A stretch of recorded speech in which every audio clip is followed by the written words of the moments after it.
Bonjour, bienvenue dans cette vidéo. Aujourd'hui, une vidéo un peu pêle-mêle, c'est-à-dire ça va être un peu une foire aux questions. J'ai remarqué qu'il y avait beaucoup de questions qui revenaient de manière récurrente. Je les ai notées pour pouvoir y répondre parce que voilà, c'est des questions que vous vous posez souvent. Donc je me suis dit, tiens, tant qu'à faire, je vais faire une vidéo et peut-être qu'elle vous sera utile. Alors, une des questions qui revient le plus souvent, c'est combien de séances je vais avoir besoin? Eh bien écoutez, je vais être très honnête avec vous, je n'en sais fichtre rien. Je n'en sais absolument rien. Pourquoi? Eh bien tout simplement parce que ce travail est un travail qu'on fait à deux. Il y a ce que moi j'aimais et ce que vous en faites. Voilà. J'ai donné comme métaphore il n'y a pas longtemps à une dame qui m'a fait beaucoup rire, parce que vous savez, moi les métaphores elles me viennent très spontanément. Et comme elle m'a fait rire, je vais vous la donner. En fait, pareil, elle me demandait combien de séances je vais avoir besoin. Eh bien, moi, je peux être la dernière tondeuse, dernier cri. Je peux vous donner le mode d'emploi de la tondeuse. Je peux vous donner l'essence qui va avec, hein, si c'est une tondeuse essence. Je peux vous expliquer comment elle marche. Mais si vous, derrière, vous ne l'utilisez pas, si vous ne tirez pas sur la ficelle et que vous ne passez pas la tondeuse dans votre jardin ne sera jamais tondu. Donc je ne sais pas combien de temps ça va prendre parce que je ne sais pas à l'avance ce que vous allez faire des outils que je vais vous donner. Voilà. On est quand même sur une thérapie brève, hein. J'utilise la PNL et l'hypnose, ce sont deux outils de thérapie brève, donc on n'en prend pas pour 15 ans. Hein. Je viens de la psychanalyse à la base, on passe plusieurs années en thérapie psychanalytique, mais pas en PNL ni en hypnose. Donc, grosso modo, on peut se dire qu'entre 4 voire une séance pour certaines personnes, mais disons en moyenne entre 4 8 séances peut-être, ou 10 séances, eh bien vous allez pouvoir régler votre problématique. Alors il y en a qui me disent « Ah mais 10 séances c'est long ». 10 séances à raison par exemple d'une fois par semaine, ça vous fait 2 mois et demi. Si en 2 mois et demi vous arrivez à régler une problématique que vous n'arrivez pas à vous dépêtrer depuis 10 ans, je ne sais pas si ça fait toujours long. Voilà, ça c'est une question de perception. Voilà, donc le nombre de séances, franchement, j'en sais rien à l'avance. Je ne vous garde pas pendant 10 ans. Si je publie cette vidéo, mes anciens clients pourront noter en dessous de la vidéo combien de temps ils sont restés avec moi. Généralement, ils ne restent pas longtemps. Et ceux qui restent longtemps, ceux qui me sont fidèles, c'est qu'ils prennent goût au développement personnel et qu'ils reviennent soit une fois par mois, une fois tous les trimestres pour continuer à grandir. Mais ça n'a rien de... Comment dire, ce n'est pas parce qu'ils n'ont pas fini le travail. En fait, c'est juste parce qu'ils ont pris goût au travail, au développement personnel dans lequel, effectivement, on ne s'arrête jamais de grandir. Voilà, donc je suis très honnête pour vous répondre sur le nombre de séances. En plus, ça varie aussi si c'est pour un enfant ou un adolescent. Généralement, ça va beaucoup plus vite que nous les adultes, ou dits adultes, parce que les enfants, eux, à partir du moment où ils ont décidé de bosser, et les ados aussi, à partir du moment où ils ont décidé de travailler avec l'hypnose ou la PNL, enfin travailler sur eux, ils ouvrent vraiment. Nous, on va facilement mettre des résistances, c'est-à-dire on vient, on prend un rendez-vous, on prend le temps, on pose des jours de congé, on paye, mais on met quand même des résistances. Voilà, donc ça je peux pas vous le dire, le certifier à l'avance. Et par contre, voilà, ce que j'ai remarqué, c'est que les ados et les enfants, pour eux, ça va plus vite parce qu'ils mettent moins de résistance. Voilà ce que je peux vous dire sur ça. Ensuite, qu'est-ce qu'on me demande? Oui, est-ce que l'hypnose est efficace?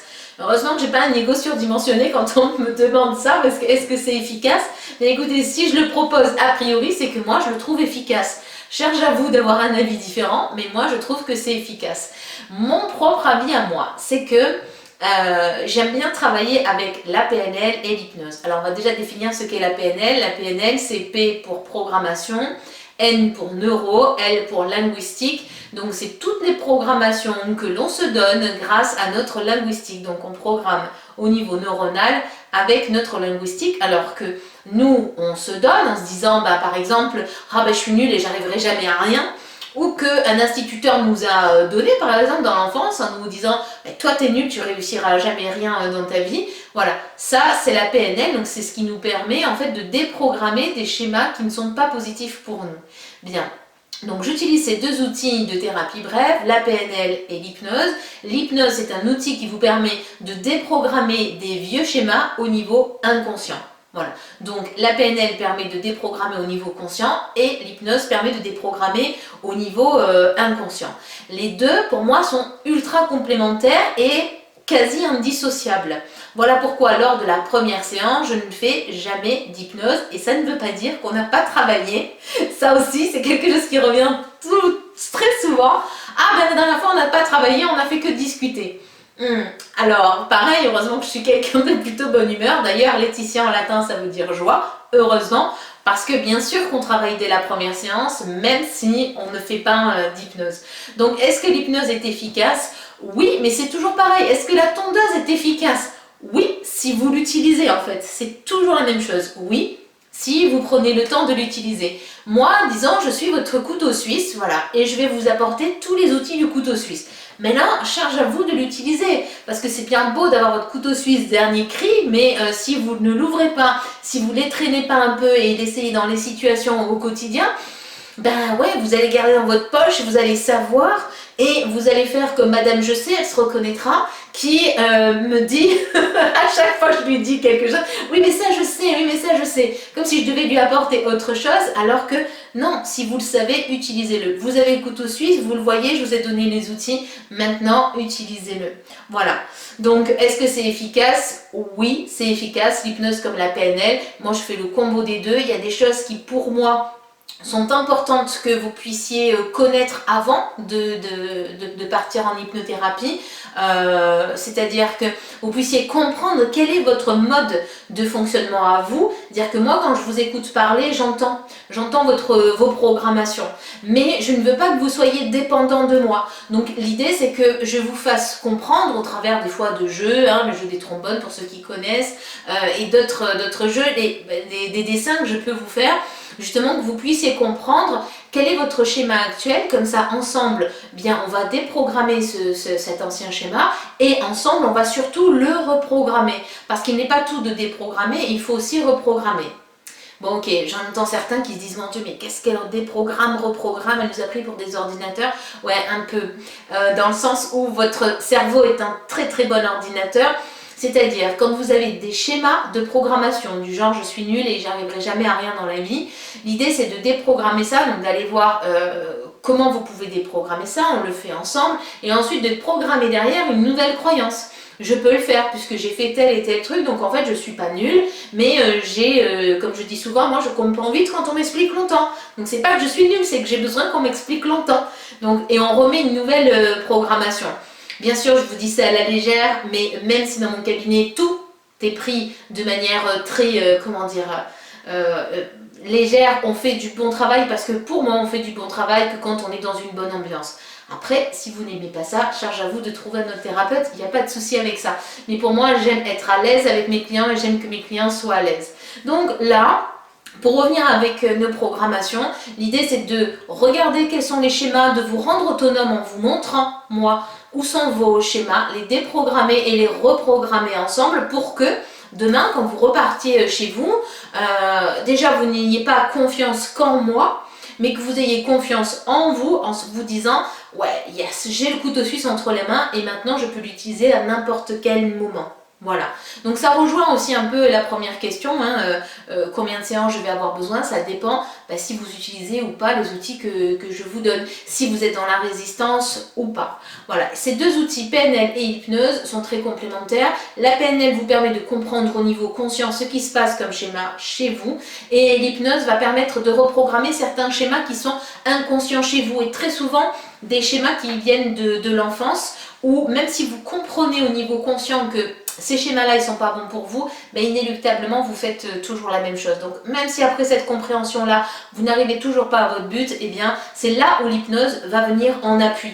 L'hypnose ne vient pas systématiquement. Et d'ailleurs, je n'aime pas utiliser l'outil hypnotique de manière baguette magique. Non, Ça, j'ai horreur de ça. Toutes les personnes qui viennent en consultation pour faire de la consommation hypnotique, ça c'est ce que j'appelle ça, de la consommation d'hypnose, je ne veux pas. Trouvez-vous un autre thérapeute. Voilà.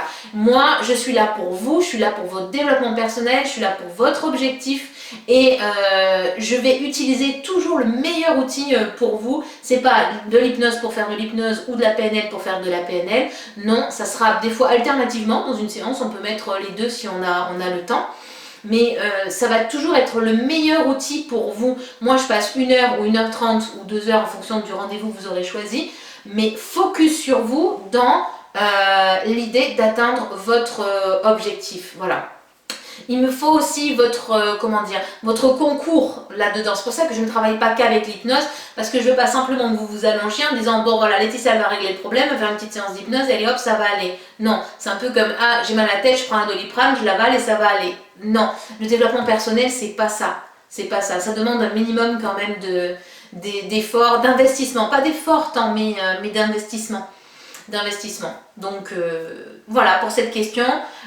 Est-ce que c'est efficace? Ensuite, qu'est-ce qu'on m'a demandé? Ah ben j'ai répondu à l'avance, qu'est-ce que la PNL, ok, qu'est-ce que l'hypnose? Oui, donc je viens de répondre. Pourquoi venir me voir? Alors ça, j'en ai plein, j'ai mon dépliant qui est là. Hein. Vous pouvez le trouver dans la salle d'attente. Je fais très peu de pub. Non, en fait, je ne fais pas de pub.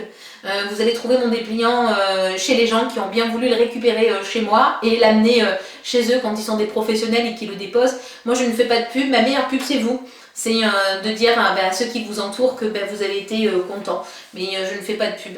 Alors, dans mon dépliant, qu'est-ce que j'ai pu énumérer? Les troubles du comportement, les troubles alimentaires. Oui, pareil, on va souvent se flageller parce que on a des troubles alimentaires, on va trop manger, pas assez manger, etc. Tout ça, ça vient beaucoup de l'émotionnel. Donc, si vous venez travailler sur l'émotion, c'est réglé. La gestion du stress, effectivement, malheureusement, j'ai beaucoup de gens qui viennent pour gérer leur stress ou alors le burn-out. Hein. Beaucoup de gens ont laissé le stress les bouffer et du coup, ils arrivent en burn-out. Donc ça, allez, j'allais dire c'est facile à régler. Non, ça serait prétentieux de dire ça, mais c'est à partir du moment où vous avez décidé, tout peut être facile en réalité. La confiance en soi, oui, ça arrive très souvent, c'est pas forcément dit, les gens viennent pas forcément en disant j'ai besoin de travailler sur la confiance en moi, mais par exemple quand on travaille sur la gestion du stress, les troubles alimentaires, etc., il y a aussi un terrain de confiance, de manque de confiance en soi. Qu'est-ce que vous pouvez travailler avec moi? L'arrêt du tabac, oui, ça c'est une séance qui est très particulière. On parlait de la PNL juste avant avec l'hypnose, oui. L'arrêt du tabac pour moi se fait sur 2 heures, c'est un protocole très particulier que j'ai conçu de manière très complète. C'est pour ça qu'on va travailler vraiment sur 2 heures. La première heure, on va aller travailler vraiment sur toutes les programmations conscientes qu'on a avec la cigarette, alors qu'on n'a pas forcément conscience, mais qui sont en conscience et sur lesquelles on peut récupérer le pouvoir. Voilà, et c'est ça qui va vous faire tenir dans le temps, entre autres. Et la deuxième heure, eh bien, puisqu'on aura déjà discuté et je connais votre personnalité et quel genre de fumeur vous êtes, on va travailler avec l'outil hypnotique. Et c'est vraiment une séance d'1 heure de temps où je mets un maximum d'outils pour vous aider justement dans l'arrêt du tabac. Voilà, c'est vraiment un protocole particulier, très complet. Si vous avez besoin d'autres infos, je ne vais pas m'attarder là-dessus, mais si vous avez besoin d'autres infos, n'hésitez pas à m'appeler. Les résultats sont quand même de plus de 80% hein, sur chaque année. Je regarde, je fais un peu des statistiques. Je suis au-delà des 80% de réussite, hein, c'est-à-dire complet, arrêt total. Les gens qui ont juste arrêté ou diminué, pour moi, c'est des échecs. Ça n'en est pas. Hein. Vous n'êtes pas en échec. Hein. Attention à ceux qui m'écoutent, qui ont déjà fait l'arrêt du tabac. Ça ne veut pas dire que vous êtes en échec parce que vous avez réduit, pas du tout, c'est très bien, mais c'est certainement parce qu'une partie de vous ne voulait pas totalement arrêter, et donc l'hypnose ne me permet pas d'avoir le pouvoir sur vous. C'est toujours vous qui gardez le contrôle pendant la séance. Donc vraiment, même si ça pourrait être en réalité une réussite pour les gens qui sont arrivés à réduire, moi je mets dans échec, dans mes statistiques, et je suis au-delà de 80%. Donc voilà, je ne fanfaronne pas avec ça, mais c'est juste les outils que j'utilise qui sont bons en fait. Hein, voilà. Et vous qui êtes décidé, c'est toujours pareil, c'est le combo des deux. Pourquoi vous pouvez venir me voir? Donc on parlait de l'arrêt du tabac, donc pour toutes les addictions, ça peut être aussi alcool, drogue, sexe, les jeux, que ce soit les jeux de tablette d'ailleurs ou les jeux du casino, voilà, c'est pareil. Les phobies, évidemment, toutes sortes de phobies. Alors j'ai énormément de phobies de l'avion, après ça peut être des pigeons, ça peut être, qu'est-ce que ça peut être? Plein de choses, des serpents, des dauphins, voilà, toutes les phobies. Les deuils, évidemment, voilà, travailler sur le deuil, c'est un vrai travail qui pour moi est largement essentiel à faire parce que pour moi le temps ne résout rien. Le temps va aplanir un peu les choses ou va cacher le deuil mais ne résout pas la problématique de deuil. Franchement pour moi ça ne résout pas la problématique de deuil. Pour preuve, j'avais encore une cliente, sa maman est décédée il y a 10 ans, elle me dit je ne sais pas si j'ai réglé cette problématique là, elle était en pleurs. Voilà, si vous êtes en pleurs ou si vous êtes touché quand vous parlez encore du défunt, c'est que c'est pas réglé. Et même si ça fait 10 ans et que vous pleurez moins ou que voilà, vous y pensez plus, ça ne veut pas dire que c'est forcément réglé. Ensuite, la timidité, hein, évidemment, puis je peux bien en parler en plus de la timidité parce que vous avez vu, j'ai la peau très blanche et avant, j'étais quelqu'un de hyper timide, oui, je sais, ça se voit pas, mais j'ai bien travaillé sur moi, hein, c'est le but. Et dès que j'étais pas bien, je rougissais, mais c'était très chiant, hein, je veux le dire comme ça parce que c'est très vrai, parce que c'est impossible à cacher. Donc je devenais rouge écarlate et puis bien sûr, vous avez toujours quelqu'un qui vous dit « Ah, mais tu rougis ?» Voilà, donc qui vous fait bien accentuer votre malaise. Donc la timidité, la dépression, c'est ce qu'on parlait un peu tout à l'heure, le burn-out. Les problèmes de concentration sont souvent liés au stress. Alors un stress conscient ou inconscient d'ailleurs. L'estime de soi, évidemment, qui est en lien avec la valeur, justement quand on ne se donne pas suffisamment de valeur. On parlait tout à l'heure un instituteur qui nous a dit oh ben, toi de toute façon tu es nul et dans ta vie tu réussiras jamais rien. Voilà, ça touche quand même pas mal les valeurs. Tous les traumatismes, si vous avez vécu un traumatisme, quel qu'il soit, vous avez vu votre enfant mourir sous vos yeux, votre mari ou quelqu'un dans la rue, ou si vous avez vécu des attentats, enfin, où vous avez eu des traumatismes, ou votre papa est parti et vous étiez enfant et ça vous a traumatisé, ça peut être ça aussi. Là-dedans, je peux vous aider. Les troubles du sommeil, oui, c'est vrai, les troubles du sommeil reviennent très très souvent. C'est un peu la maladie du siècle en fait, hein, ces troubles du sommeil. C'est franchement multifactoriel. C'est un client qui a des troubles du sommeil n'est pas un même client qui a des troubles du sommeil. C'est-à-dire on ne va pas travailler du tout de la même manière en fonction de chaque client parce que ça vient bien d'une racine qui est complètement différente et ça touche énormément de gens. Voilà. Vous n'êtes pas obligé de savoir pourquoi vous venez. Simplement le fait de vous dire il faudrait que j'aille voir quelqu'un, pour moi ça suffit. Voilà, tout simplement. Donc vous n'êtes pas les premiers là-dedans, vous ne serez pas les derniers, n'ayez pas honte. Venez avec ce que vous avez et puis on travaille. Sachez qu'en plus, même si vous venez avec cette info-là, de dire tiens j'ai besoin de travailler sur ça, très souvent on ne va pas aller travailler sur ça parce que les causes elles sont en dessous. Voilà, on va travailler très souvent sur autre chose, donc vous inquiétez pas pour ça. Voilà, et bien comment prendre rendez-vous, vous allez avoir les coordonnées dessous. Que vous soyez proche de chez moi ou pas, le rendez-vous est possible. Vous pouvez habiter dans le nord de la France, moi j'habite dans le sud. Vous pouvez habiter dans le nord de la France et on peut faire des consultations via l'outil Skype. Donc n'hésitez pas à prendre un rendez-vous avec moi, peu importe où vous êtes, en France ou ailleurs. Voilà, je vous souhaite une belle journée, merci de m'avoir suivi. J'espère que ce foire aux questions vous aura fait plaisir. Si vous avez besoin d'autres détails, n'hésitez pas à l'écrire en commentaire. Bye bye!